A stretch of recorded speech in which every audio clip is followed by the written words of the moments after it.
합장하시고 아미타불 아미타불 아미타불 반갑습니다.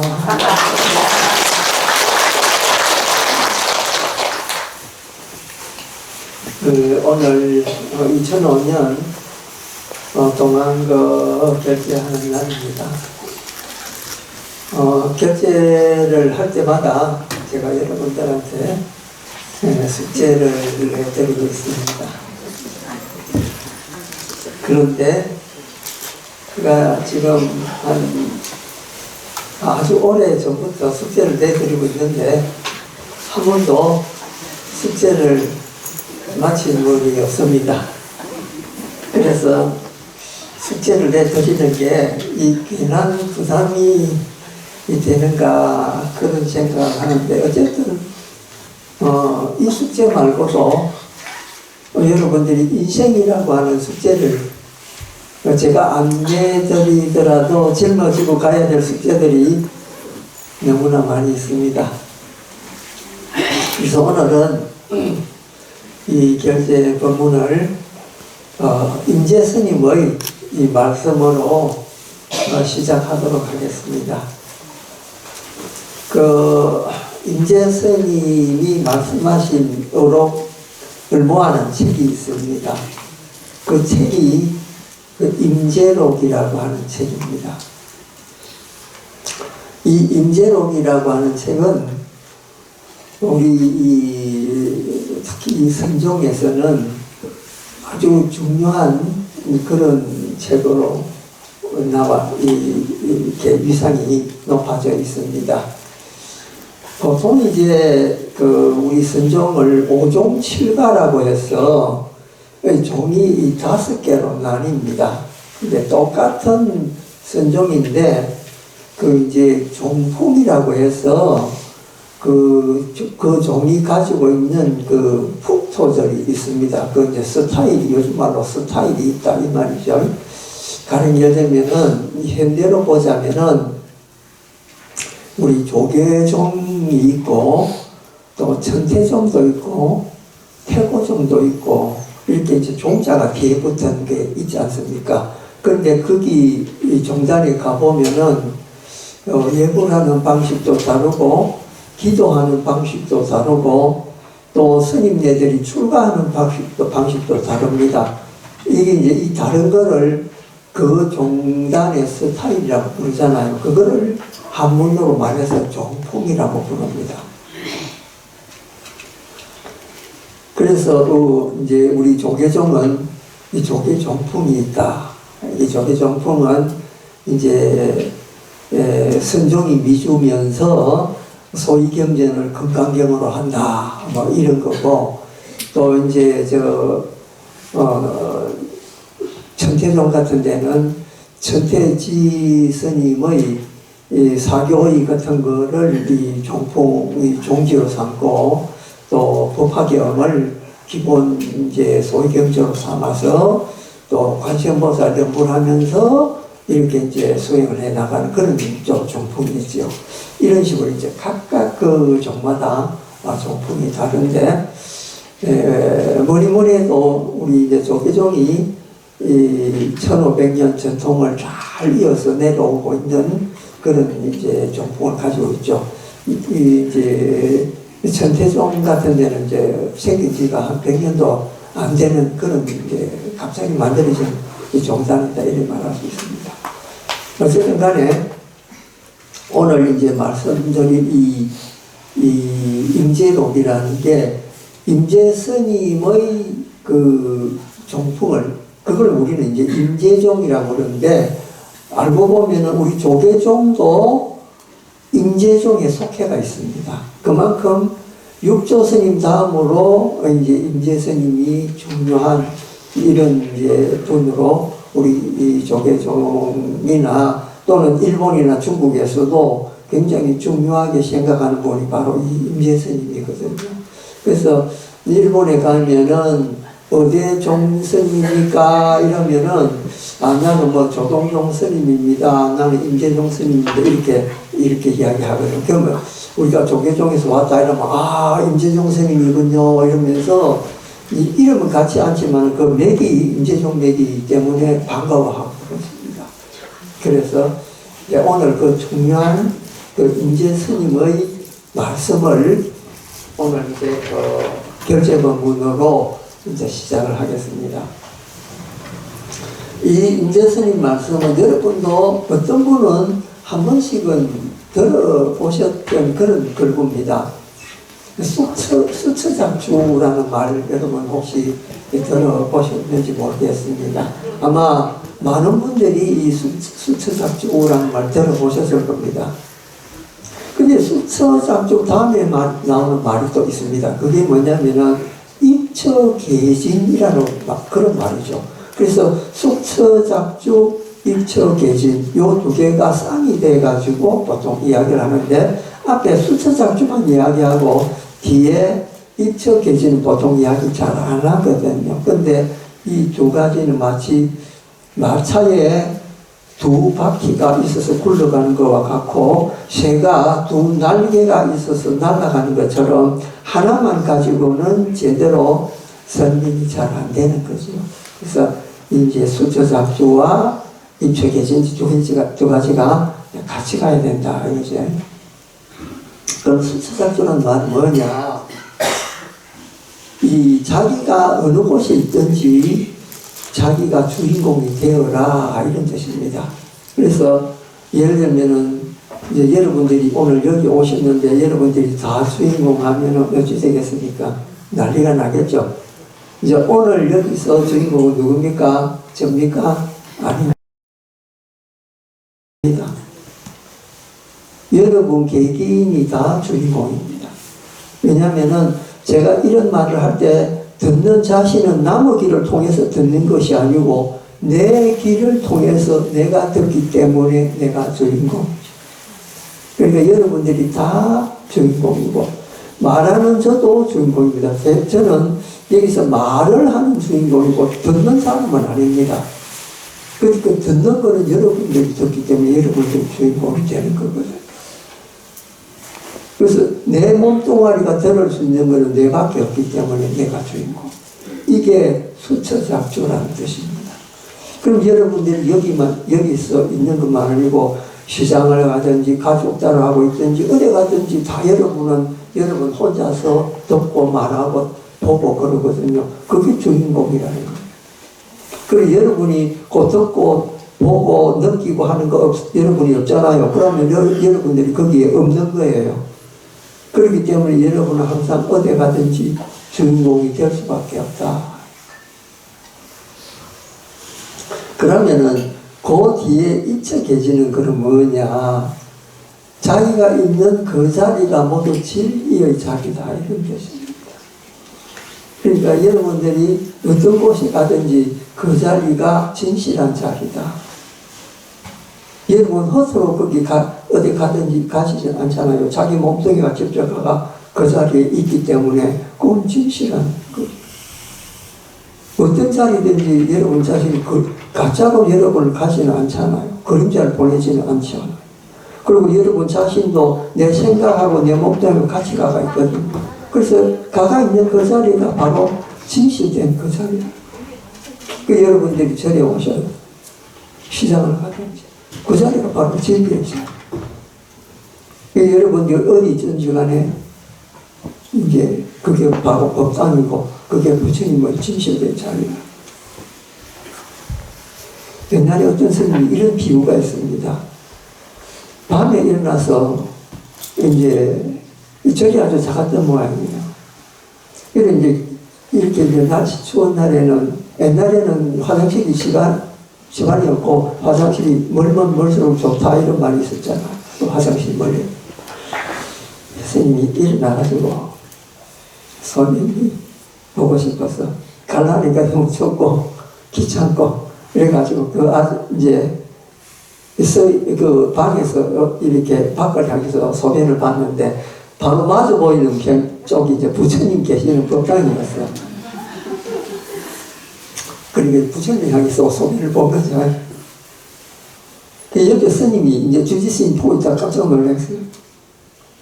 그래가지고 뭐라고 하냐면, 스님, 어떻게 부처님 계시는 법당을 향해서 오줌을 넣을 수 있습니까? 그러니까 그 스님이 이제 따라가면서 뭐라 했냐면, 그럼 부처님 안 계시는 거 이야기해 보시오. 왜냐면은 허공에 가득한 것이 부처님이고요. 부처님 안 계시는 공간이 없습니다.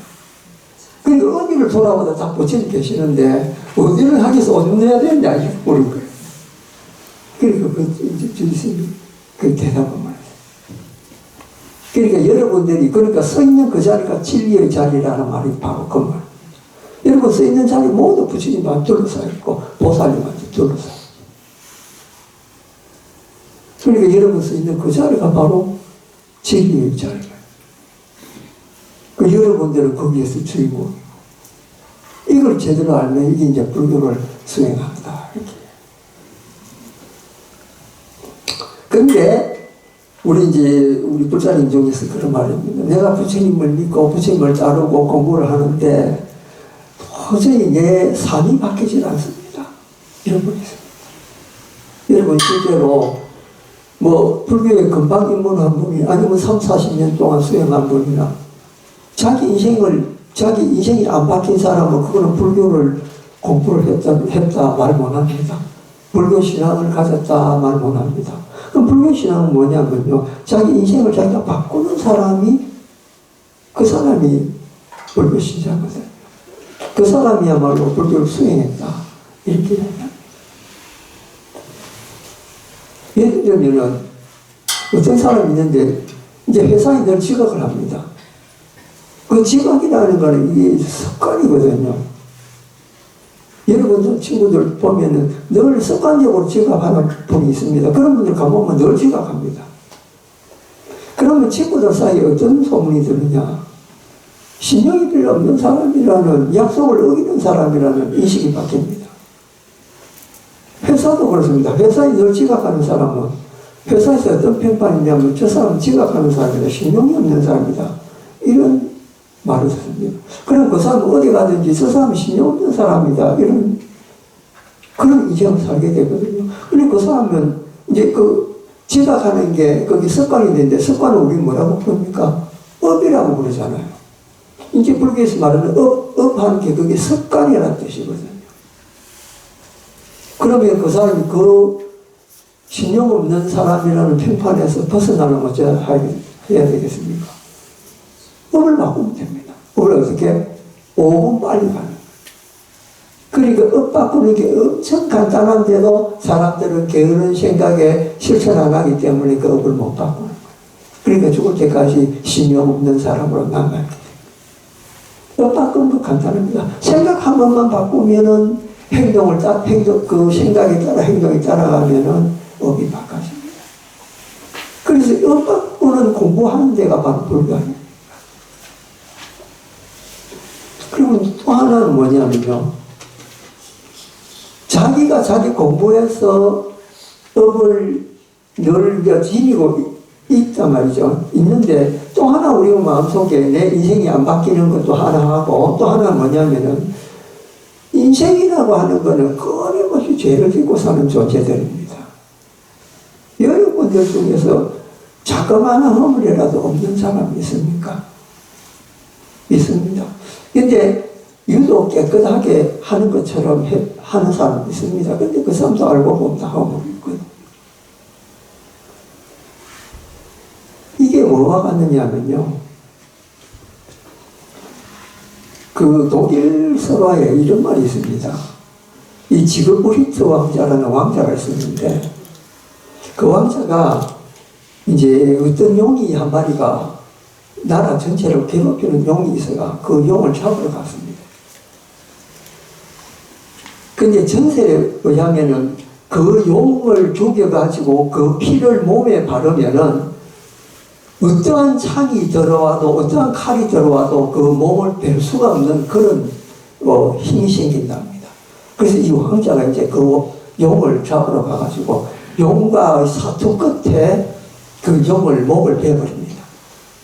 그래서 용의 피가 이제 그 왕자 몸에 덮쳤어.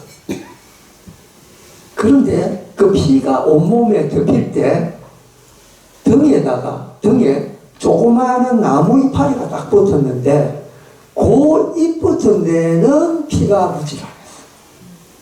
그래서 이 왕자가 전쟁터에 나가면은 칼과 이 창을 맞아도 죽지를 않으니까 어떻게 죽일 방법이 없나 싶어요. 적국에서.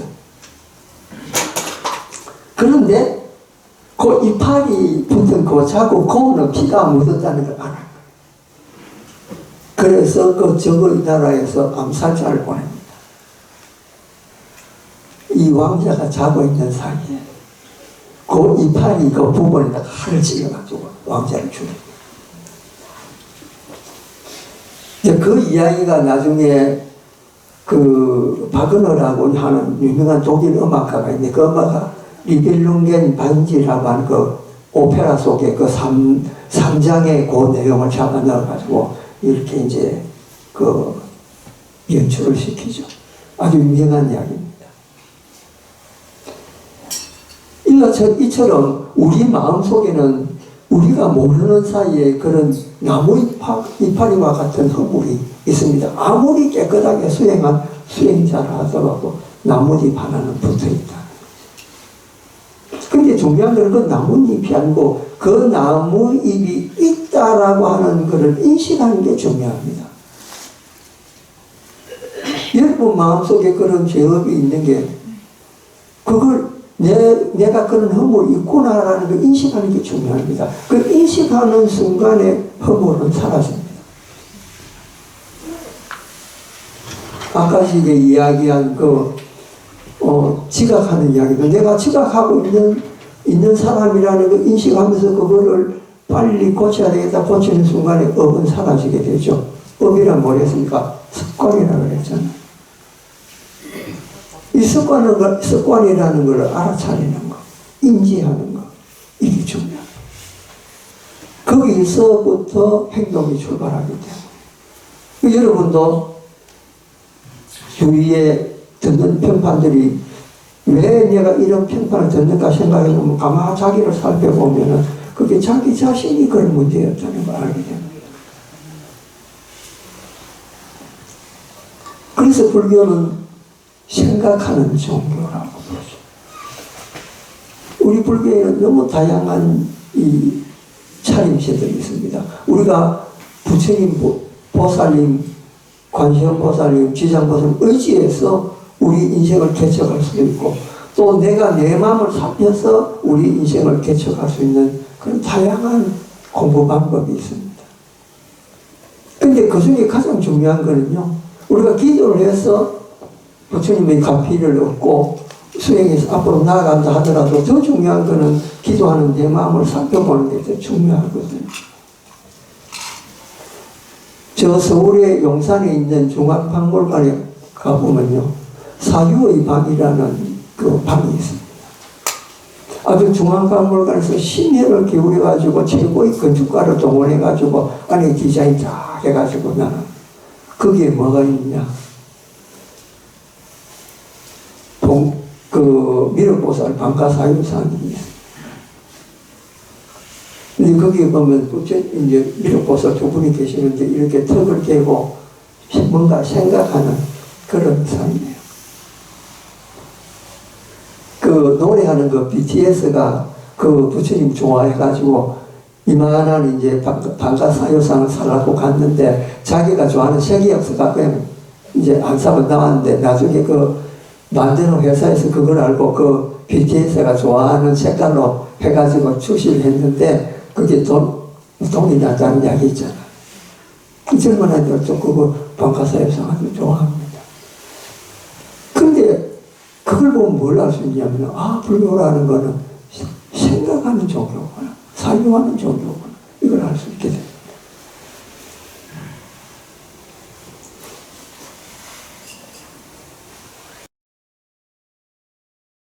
어떤 사람이 자기 인생에서 망가지는 부분이 뭔가 이렇게 생각해 보면 내 망가지는 부분이 남들이 내한테 이야기를 해서 그런 게 아니고 내가 내 행동을 잘 못하기 때문에 그런 말을 듣는 거예요. 그걸 한번 생각해 보는 거예요. 그걸 고침으로 해서 내 상황이 나아지고 발전을 합니다. 간단합니다. 불교 배우는 것이 바로 이 업 바꾸는 거라고 늘 제가 말씀을 드렸잖아요. 그럼 업 바꾸는 거는 무엇부터 시작되느냐? 사유를 하는 것부터 시작됩니다. 그러니까 생각이 없이 우리가 텔레비전을 바보상자라고 보는 이유가 뭡니까? 생각 없이 그냥 그걸 따라가기 때문에 바보상자라고 그러잖아요. 요즘 젊은 아들 사유와 깊이가 없다는 말은 유튜브에서 하는 거 그대로 그냥 보고 생각 없이 따라갑니다.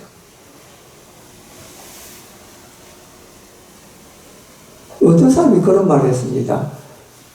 내가 이제 우리 이제 보살님인데 고등학교 다닐 때 공부를 그렇게 잘했대요.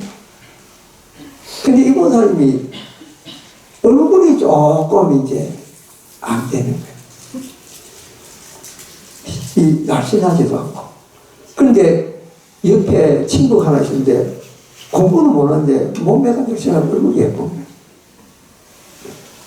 근데 이 보살님은 공부를 잘해가지고 나중에 이제 우리나라 이제 최고 명문학교를 졸업했어요. 그래서 좋은 학교, 좋은데 취직을 한 거예요.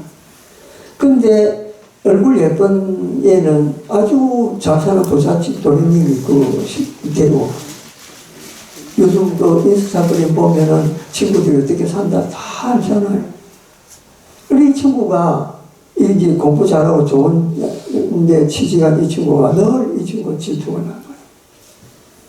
그러니까 자기도 모르게 인스타그램을 늘 치다보고 그 친구 어떻게 사는가 치다보고 있는 거예요. 그러니까 이 친구는 내 오늘 남편하고 오마카세 갔다 무슨 샤넬 백 받았다 어디 호텔 가고 호캉스 갔다 이거 늘 올리니까 늘 풀어 죽겠는 거예요. 근데 이 보살님도 사실은 그 월급 적용받는 거 아니거든요. 근데 자기는 일하는 거 바쁜 거예요. 적용. 그러니까 늘 이 친구가 질투하잖아. 그래서 내가 왜 질투를 느끼냐? 왜? 내 질투 때문에 걔 못 살아. 그래서 스님한테 가는 거야.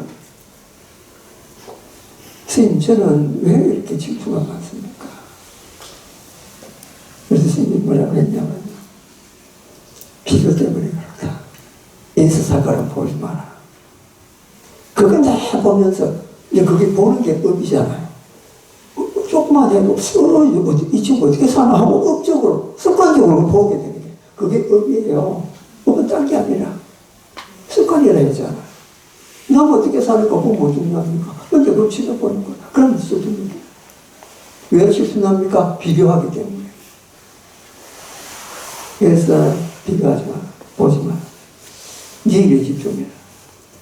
그러니까 이 사람은 점점 자기 일에 더 집중하게 됩니다. 그거 안 보니까 자기 일 쩌잖아. 나중에 어느 자기 분야에서 너무 잘하게 되니까 신문에도 나오고 방송도 나오고. 그 동창이 모임 봤는데 그 잘난 그 친구도 만나고 이 친구 간테 서로 만난 거예요. 근데 그 동창회 모인 동창들은 뭐라 하냐면 한결같이 뉴스에 나온 이 못생기고 이 사회적으로 이제 이 직업적으로 성공한 이 친구 칭찬하는 거예요. 아무도 예쁘고 좋은 거 가지고 있는 이 친구를 칭찬하지는 않아요. 이 친구는 비교를 끊음으로 해서 자기가 성공한 거예요. 여러분, 딴 거 없습니다. 업 바꾸는 거요. 내한테 집중하는 게 그게 업 바꾸는 지름길. 그래서 오늘 결제하면서 여러분들 이제 자기 자신들 어디 가든지 내가 주인공이 되고 내가 서 있는 자리가 진리의 자리가 돼서 이제 이번 동안과 시작하면서 마음을 깨끗이 하시죠.